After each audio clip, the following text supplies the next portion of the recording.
bon, parti. Bonjour, bienvenue pour cette première séance sur une série de trois émissions sur les gaz verts. Donc aujourd'hui, on va vous parler de la méthanisation et de la production aussi de gaz vert via la gazéification et les modalités de consommer ce gaz vert. Donc Laurent Rivollet, je suis côté producteur de gaz vert. Et Yann Noblet, moi j'accompagne plutôt les consommateurs pour les éclairer un peu sur les différents dispositifs de consommation de gaz vert qui existent et qui se développent. Ok, du coup méthanisation et pyrogasification. Alors la méthanisation, en fait ça consiste à quoi? C'est un processus biologique qui va dégrader les matières organiques. Alors les matières organiques, ça peut être des matières agricoles, ça peut être des biodéchets, ça peut être des bouts de stations d'épuration. C'est des bactéries qui vont dégrader la matière organique, donc une réaction biologique, et qui vont produire un biogaz. Ce biogaz, ensuite, il est épuré pour être conforme à du gaz naturel, donc 97% de méthane, et injecté dans les réseaux de gaz. Donc c'est la même molécule que celle qu'il y a dans les réseaux de gaz, si ce n'est qu'elle a été produite à partir de la matière végétale. Le gros intérêt de la méthanisation, enfin un des gros intérêts, c'est une solution de traitement des biodéchets. Je ne sais pas si vous êtes au courant, donc dans le cadre réglementaire, notamment la loi AGEC, il y a une obligation réglementaire pour toutes les collectivités et les porteurs et les entreprises privées de mettre en place une collecte, enfin un tri séparé pour les biodéchets. L'idée, c'est de valoriser. Donc cet engagement, c'est au 1er janvier 2024. Donc la méthanisation, enfin la collecte séparée, répond à cet enjeu de collecte séparée des biodéchets. L'intérêt après de la méthanisation, après vous avez plusieurs voies de valorisation de ces biodéchets. Ça peut être de la méthanisation, ça peut être du compostage, ça peut être de l'enfouissement ou de l'incinération. Sauf que justement l'État, dans la réglementation, a augmenté la taxe, la TGAP, sur les activités d'enfouissement et d'incinération. L'idée étant de favoriser au maximum le retour au sol de cette matière organique.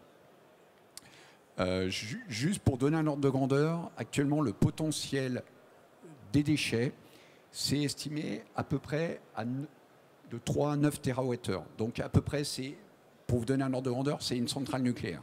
Donc globalement, dans les assiettes des Français, potentiellement, on est capable d'économiser un réacteur nucléaire en production d'énergie. Ça sur un potentiel brut qui est 3 fois plus gros. À peu près de 20 TWh, parce qu'il y a une partie de ces déchets qui iront sur du compostage, parce qu'il y a du compostage de proximité. Dès que vous êtes en zone rurale, c'est bien plus simple de faire du compostage.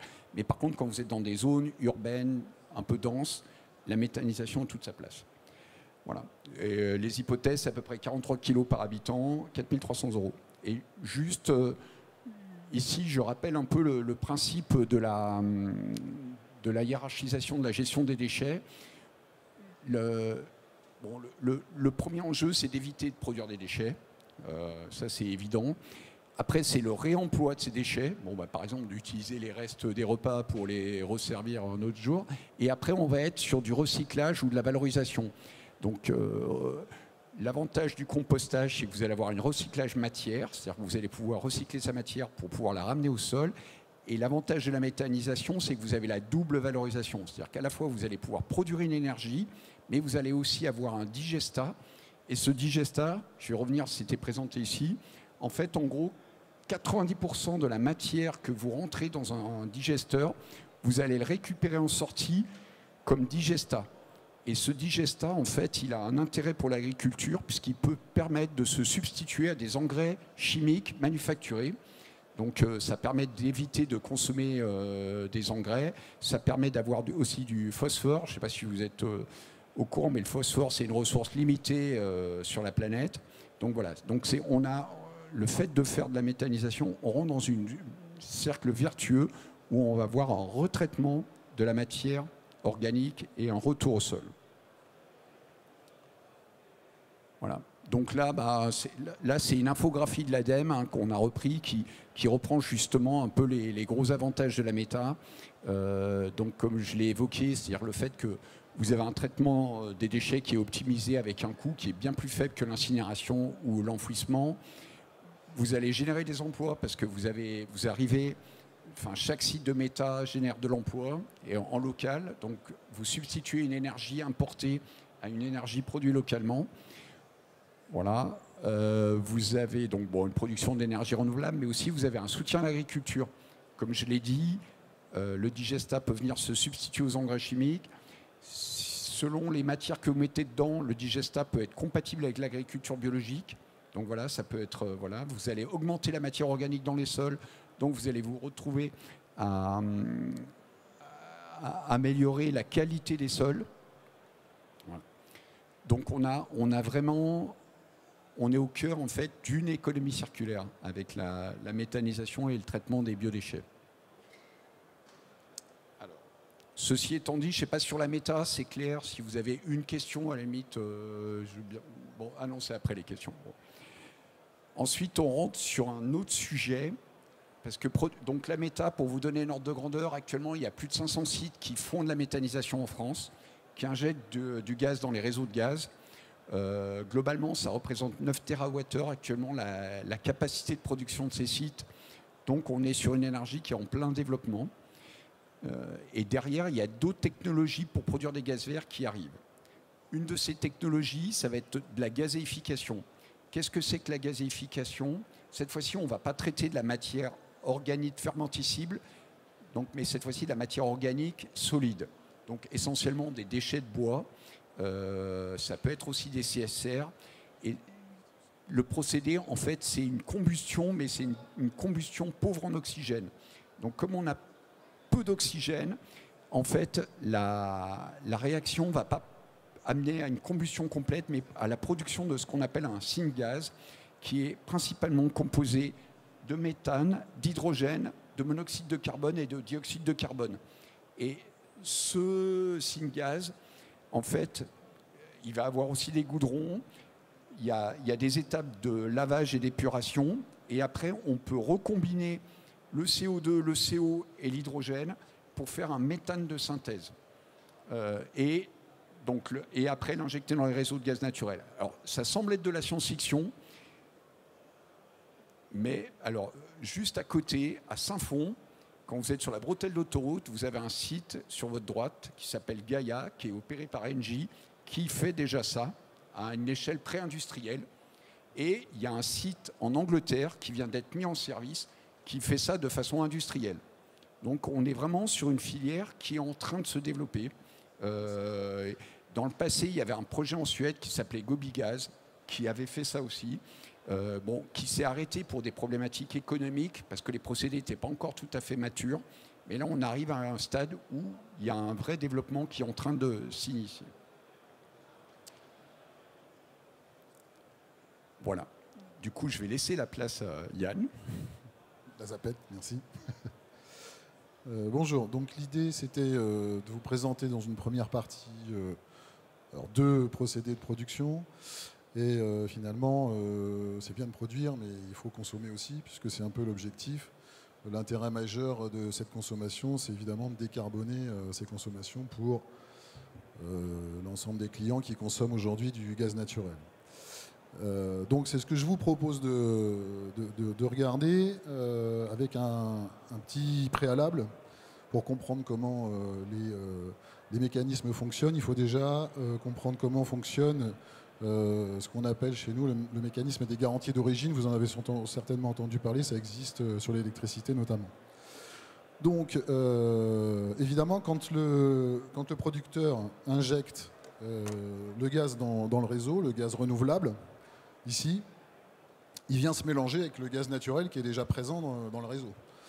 Donc une fois qu'il arrive ici, la molécule étant exactement la même, avec les mêmes propriétés, on ne peut plus la distinguer de la molécule de gaz naturel. On a donc un dispositif qui s'appelle le registre des garanties d'origine, qui vient enregistrer la totalité de cette production via le système des garanties d'origine. C'est le principe de la traçabilité. Donc chaque garantie d'origine représente 1 mégawattheure de production. Alors la garantie d'origine renseigne aussi sur le lieu de production, donc on sait pour chaque garantie d'origine où ce gaz a été produit, on peut le distinguer. Le rôle du registre des garanties d'origine, qui est opéré par GRDF, donc sous un contrat DSP, qui doit normalement être renouvelé cette année, je crois, voilà, c'est d'enregistrer la production de ces garanties d'origine, donc la production de gaz vert, et d'enregistrer aussi le fléchage de ces garanties d'origine vers les différents consommateurs. Donc l'idée, c'est de dire à chaque fois qu'il y a une garantie d'origine qui est produite, on la comptabilise, et à chaque fois qu'elle est consommée par un consommateur, on la détruit. Elle peut ne pas être consommée, ce qui est assez rare, et on la détruit aussi parce que, pour éviter les doubles comptages, et aussi parce que cette garantie d'origine a une durée de vie de 12 mois. Voilà. Si vous voulez plus d'informations, vous pouvez aller sur le site gobiométhane.grdf.fr, vous aurez toutes les informations. Sachez que si vous remplissez la petite feuille qu'on vous fait passer, on pourra vous transmettre la présentation. Vous aurez accès à tous les liens qui sont intégrés dans cette présentation. Alors, l'idée, c'est pas de vous présenter tous les dispositifs parce qu'il y en a quand même voilà, une belle constellation. Aujourd'hui, ce qu'on propose, c'est de regarder les deux premiers, que sont le contrat d'achat de gaz vert et le compte acheteur non fournisseur. Jeudi, pour les plus assidus d'entre vous, on verra le Biogas Purchase Agreement et l'autoconsommation collective étendue en gaz, qui sont des dispositifs naissants, mais qui sont en partie encadrés réglementairement. Donc là, ils sont présentés avec leur niveau de maturité, qu'on regarde d'un point de vue réglementaire et opérationnel. La question étant, est-ce qu'ils sont utilisés et de manière courante. Donc là, les deux premiers aujourd'hui, ce sont les plus matures, et c'est cela que je vous propose d'examiner. Alors le contrat de fourniture de gaz vert, il est assez simple d'accès, il est assez répandu maintenant. Le principe, c'est un contrat unique de fourniture d'énergie qui intègre une fraction de gaz vert. Alors le taux de gaz vert souhaité, c'est le client qui le déclare auprès de son fournisseur. Donc vous pouvez souscrire en nom propre un contrat. Vous pouvez aussi avoir recours, pour ceux qui sont dans des organisations plus importantes, au groupement d'achat.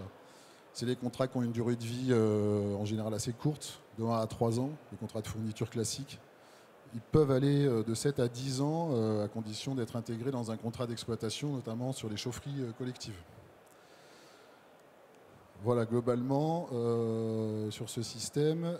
Donc évidemment, c'est le fournisseur qui vous propose ses offres, et c'est lui qui vous donne une attestation d'utilisation de garantie d'origine qui constitue la preuve que vous consommez une énergie renouvelable. Voilà, pour aller très vite, parce que je vois que le temps file. Alors, oui, je disais, vous pouvez souscrire en nom propre, vous pouvez aussi le faire via un groupement d'achat. Certaines collectivités locales, des communes, proposent cette possibilité à leurs citoyens, leurs administrés, pour leur fournir un gaz vert à des prix plutôt compétitifs, dans le cadre d'un mandat, en fait. C'est la collectivité locale qui va aller chercher des contrats de gaz vert, et ensuite qui seront rétribués à chacun des consommateurs. Alors là, le petit conseil qu'on peut donner, évidemment, vous pouvez vous rapprocher de votre fournisseur pour lui demander s'il a une offre verte à proposer. L'idéal étant d'aller sur le site du médiateur de l'énergie, lequel regroupe l'ensemble des offres de tous les fournisseurs, y compris en électricité verte et normale. Et il propose aussi un comparateur d'offres qui vous permet de comparer les différentes offres. Ça s'adresse principalement aux particuliers, parce que voilà, pour les plus gros consommateurs, ça fonctionne par appel d'offres.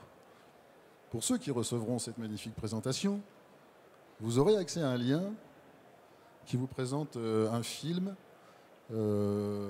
C'est une interview du second adjoint à la mairie, à la transition énergétique, Sylvain Godinot. Parce que la ville de Lyon, peut-être que vous ne le savez pas, mais consomme déjà 25% de gaz vert sur l'ensemble de son patrimoine. Par exemple, l'hôtel de ville est 100% gaz vert. Vous voyez peut-être la fumée verte sortir au-dessus des cheminées? Non, vous n'avez jamais vu? C'est normal. Ça me rassure.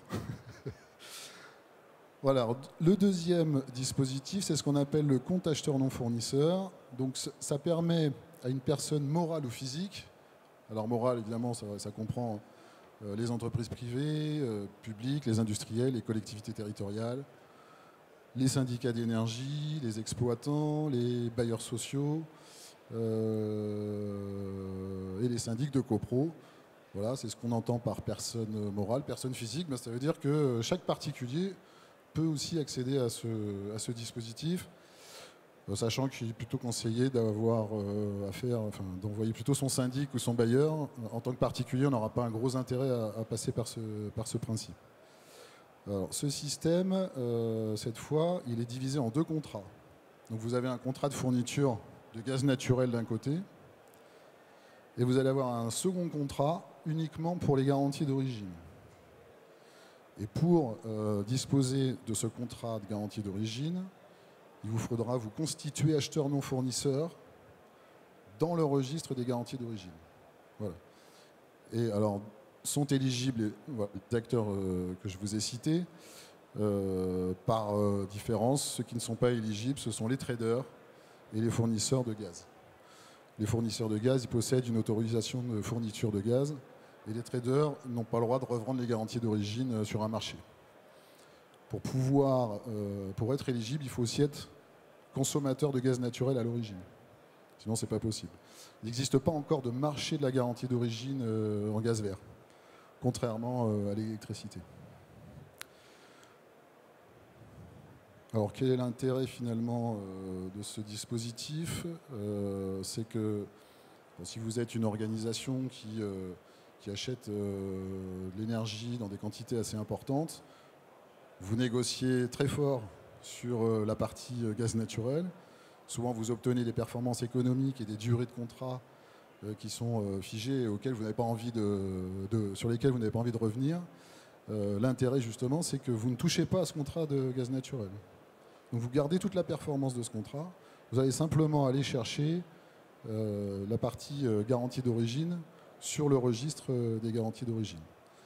Et de cette façon, vous allez pouvoir mettre en concurrence d'autres fournisseurs uniquement sur la partie garantie d'origine et obtenir une performance économique plus avantageuse que si vous aviez eu recours à votre fournisseur directement. C'est-à-dire quand vous avez déjà un contrat de fourniture de gaz naturel et que vous allez voir votre fournisseur, je voudrais que vous m'intégriez du gaz vert dans mon contrat. Vous vous dire, il va falloir tout renégocier. Le prix de la garantie d'origine, et ça sera certainement moins avantageux que si vous avez recours à ce principe qui permet d'aller les mettre en concurrence sur le registre. Voilà, alors là, pour les plus motivés d'entre vous, vous avez toute la petite procédure pour devenir acheteur non fournisseur dans le registre des garanties d'origine. Bon, je ne vais pas vous la détailler, mais de toute façon, on accompagne, nous, nos clients pour qu'ils puissent se constituer acheteurs non fournisseurs dans le registre, puisque c'est pas une procédure, c'est pas la procédure la plus simple à mettre en œuvre. Voilà. Pareil, pour ceux qui auront la chance d'avoir cette présentation, vous avez un petit film là qui met en évidence ce choix qui a été fait par un bailleur social de l'OPAC de Savoie pour couvrir les consommations d'un bâtiment qui a été rénové sur le modèle Energy Sprong, pour ceux qui connaissent. C'est un modèle de rénovation qui veut massifier en gros les rénaux. Voilà. Donc voilà. Est-ce que vous avez des questions? On a quelques minutes. Pourquoi n'a-t-elle pas été développée avant? Parce que cette technologie est très ancienne. La méthanisation? Oui. Ah oui. Mon grand-père, quand je lui ai annoncé ça, je lui ai dit on a trouvé un procédé révolutionnaire. Et quand je lui ai expliqué, il m'a dit mais moi je faisais ça aussi et je branchais ma cuisinière sur le composteur. Non, effectivement, alors la différence avec cette époque-là, c'est qu'aujourd'hui, c'est à une échelle industrielle, en fait, que c'est réalisé. En fait, produire du gaz de manière renouvelable coûte quand même 2 fois plus cher que de produire du gaz en faisant un trou et aller chercher de l'énergie fossile. Donc, tant qu'il n'y avait pas une volonté de mettre en place une transition écologique, c'est plus compliqué. Donc, du coup, il y a les dispositifs de soutien sur les tarifs d'achat biométhane, ils datent de fin 2011. Donc, comme les projets mettent 4 à 5 ans à sortir, vous voyez, c'est pour ça que c'est en plein développement actuellement. Il y avait une autre question. Ouais. Oui, merci. J'ai une petite question. Syngas, quel est le pourcentage de méthane, hydrogène et tout ça? Et qu'est-ce que vous faites avec l'hydrogène? Alors, le pourcentage, il est très variable puisque ça dépend des matières et ça dépend des procédés. Donc, voilà. Donc, c'est plutôt autour de... c'est entre 20 et 30% pour le méthane et pour l'hydrogène. Et après, l'idée justement, alors nous, côté GRDF, puisque nous, on exploite le réseau de gaz, donc nous, notre intérêt, c'est de faire de la méthanation. C'est-à-dire vous allez recombiner l'hydrogène avec le CO et le CO2 via une réaction qui s'appelle la méthanation, qui va permettre de faire du méthane. Et il y a la dame derrière. Bonjour. Est-ce qu'il est possible avec un compte acheteur non fournisseur d'utiliser des garanties d'origine au nom d'une autre entreprise, un autre organisme? Alors, ça voudrait dire qu'un autre organisme vous cède ses garanties d'origine. Oui, comme par exemple avec un mandat. Ah oui, effectivement, je l'ai pas cité, mais c'est possible. Par exemple, un bailleur social peut être mandaté par l'ensemble de ses locataires pour être fourni en garantie d'origine. Et à ce moment-là, c'est lui qui se portera acheteur non fournisseur dans le registre et il déclarera l'ensemble des points de consommation des consommateurs qui souhaitent cette garantie d'origine. Et effectivement, c'est lui qui fera l'intermédiaire entre le fournisseur et puis le client final. L'idée étant qu'à chaque fois, il y a un consommateur au bout. Parce que on pourrait imaginer qu'un acheteur non fournisseur se déclare dans le registre, achète des garanties d'origine et les revende sur un marché. Mais ça n'existe pas en fait aujourd'hui. Ça viendra peut-être, mais c'est encore un peu tôt pour le marché de la garantie d'origine en gaz vert. Donc oui, c'est possible. D'accord. D'autres.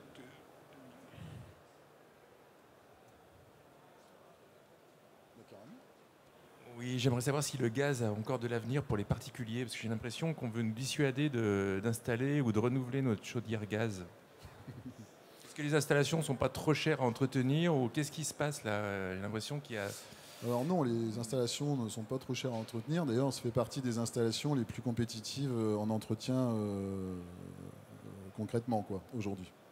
Non, aujourd'hui, ce qui se passe, et peut-être vous le voyez comme nous dans l'actualité, c'est que on a des pouvoirs publics qui ont mis l'accent sur l'électrification des usages. À notre sens, de manière peut-être un petit peu trop prononcée, en fait, et avec le souhait prioritaire de décarboner les énergies. Voilà, c'est ça le souhait.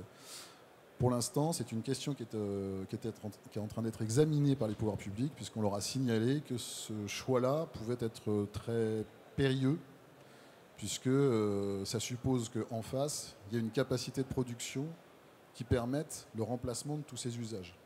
Or aujourd'hui, encore une fois, vous suivez l'actualité comme nous, hein, on voit bien que côté production d'électricité, on n'est encore pas au niveau et qu'on est loin d'être au niveau des objectifs que les pouvoirs publics se sont fixés aujourd'hui.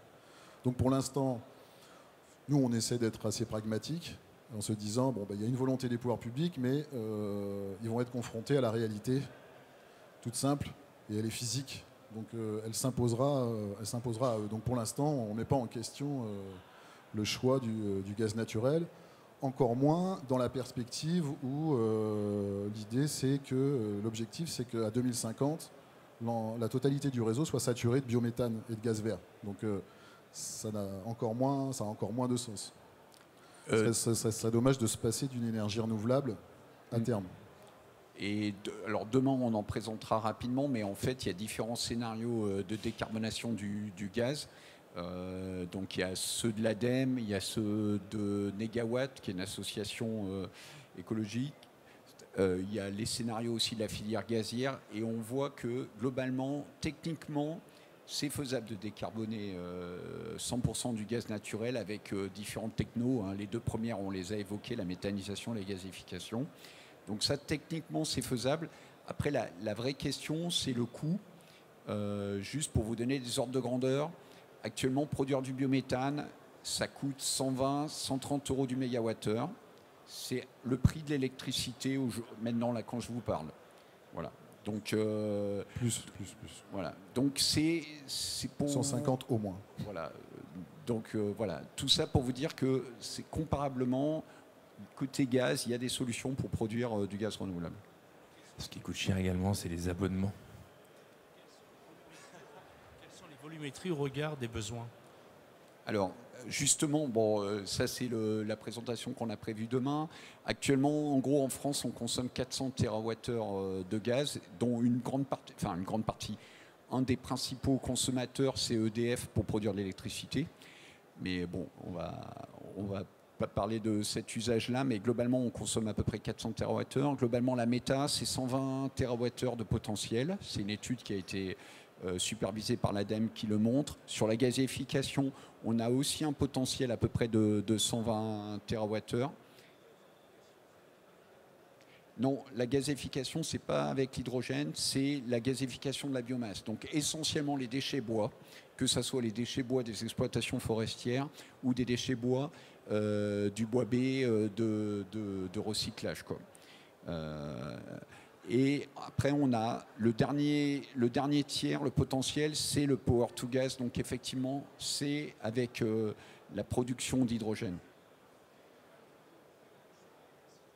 Alors, on remonte à l'électricité, oui, parce que la logique derrière le power to gas, mais vous avez raison, c'est contestable, c'est de dire, avec le développement des électricités renouvelables, à un moment, on va avoir des pics de production d'électricité renouvelable sans avoir les usages en face. Donc, l'idée, c'est d'utiliser cette électricité renouvelable excédentaire pour produire de l'hydrogène. Et là, où on valorise l'hydrogène en tant que tel. Et du coup, elle peut être utilisée notamment en industrie. Ou alors, s'il n'y a pas d'usage de cet hydrogène, nous, ce qu'on propose, c'est de la recombiner avec du CO2 pour faire du méthane de synthèse et de l'injecter dans les réseaux. Et juste pour ça, ce n'est pas de la science-fiction. Il y a 2 projets en Allemagne qui le font de façon industrielle. C'est des technologies matures, tout à fait éprouvées. C'est bon? Il n'y a plus de questions. Alors, je crois qu'on va se faire virer, donc on va arrêter. Si jamais vous avez d'autres questions, vous pouvez aller sur le stand GRDF, on vous répondra. Voilà, pour ceux qui ont rempli la petite fiche, vous recevrez la présentation avec tous les liens qu'elle contient. Et si vous avez des questions, vous pourrez les poser. Soit vous venez directement sur notre stand là-bas GRDF et on sera ravis de répondre à vos autres questions.